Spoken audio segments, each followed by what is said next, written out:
Hey kids, did you know that there was a time where there actually was a fucking difference between a newly released console and its predecessor? Look at the Super Famicom / Super Nintendo at Nintendo 64 for example. The jump from 2D to 3D was fucking huge! During the mid-90s, consoles like a Sony PlayStation, Sega Saturn, and Nintendo 64 were released. Today we will be looking at one of the most awesome consoles ever made, the Nintendo 64. Yes, the Nintendo 64. This thing is both good looking and powerful. It wasn't quite as successful as the Sony PlayStation, but it still was really popular during the 1990s. Unlike the Sony PlayStation and the Sega Saturn, it plays cartridges. That means no loading times, but that also means less storage. That's why Square didn't make Final Fantasy VII for the Nintendo 64 and made the game for the Sony PlayStation instead. Square thought that Final Fantasy VII would be impossible to develop for the Nintendo 64 because of the limited space on a Nintendo 64 cartridge. Square were wrong, because games like Conker's Bad Fur Day and Resident Evil 2 were released on the Nintendo 64. Anyway, let's go back to talking about the console itself. Unlike its competitors, it also had 4 controller ports, which was unheard of at the time.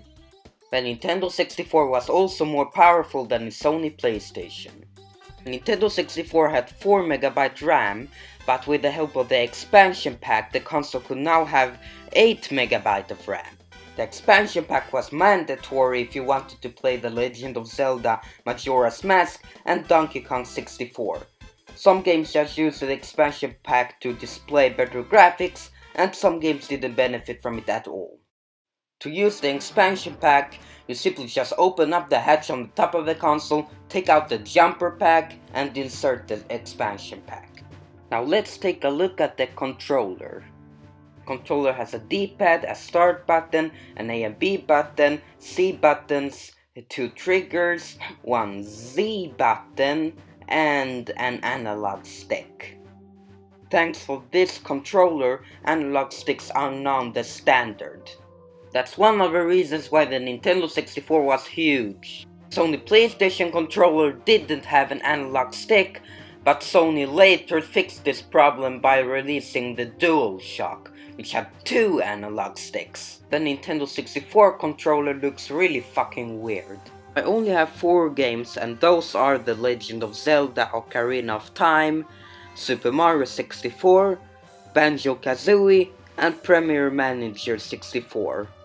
So let us pop this fucker in and continue with this review. It's me, Mario! This console is really good, as stated earlier. The games are amazing and the controller feels good. I really enjoy this console. It plays good games and is as solid as a brick. This thing still feels fresh after all those years.